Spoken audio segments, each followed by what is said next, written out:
Good morning. Recently, I read a story about Julian Legrand, who was one of the leading merchants in France during the early part of the 20th century, and he had many stores throughout France, and he was worth millions and millions of dollars.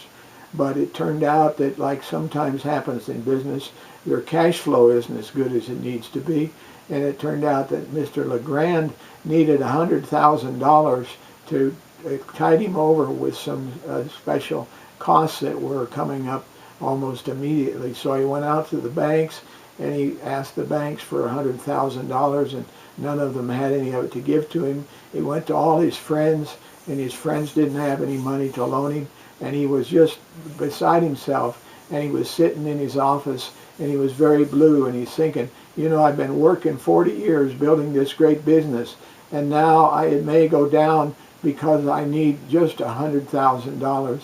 I wonder why that would happen to me. And he said, as he was dreaming and thinking about this, all of a sudden he heard a knock on the door. And he said, come in. He didn't even look up when he came in. And then he looked up, and the man who came in was dressed very nattily. He was he was good-looking young man, and he had a big smile on his face. And he went over to the desk where Julian Legrand was, and he said, Mr. Legrand, I hear you need $100,000. And Mr. Legrand said, yes, I do.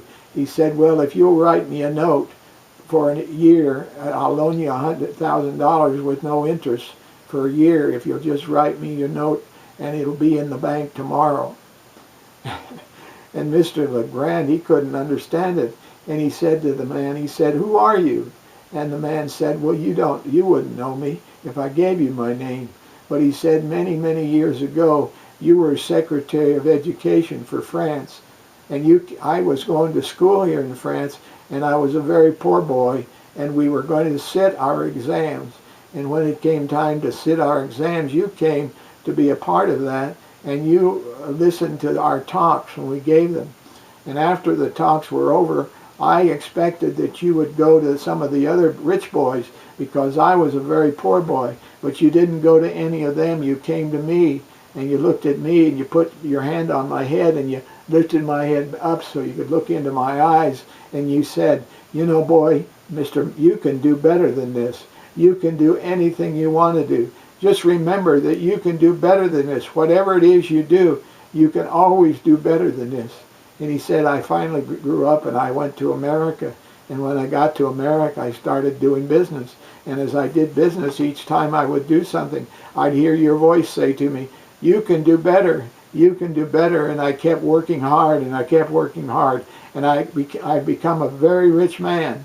And this is just a small token of interest for what you did for me way back when. You know, we never know what we're doing for somebody else. We don't know that when we do it for them, that maybe we're going to change their lives. Just a word of greeting, just a note of appreciation, just a word of affirmation, just a way of letting somebody know that they can be better. If we can learn to do that, what a world we'd have. You know, there's a lot of young men like Julian Legrand took that day and raised his head and looked into his eyes and said, you can do better. And I'll bet the good Lord even is looking at you this morning, and he's saying to you, you can do better. Wow. We can do better. And I'm praying to God that you'll hear his voice say to you, you know, son, daughter, you can do better. May the good Lord grace you today.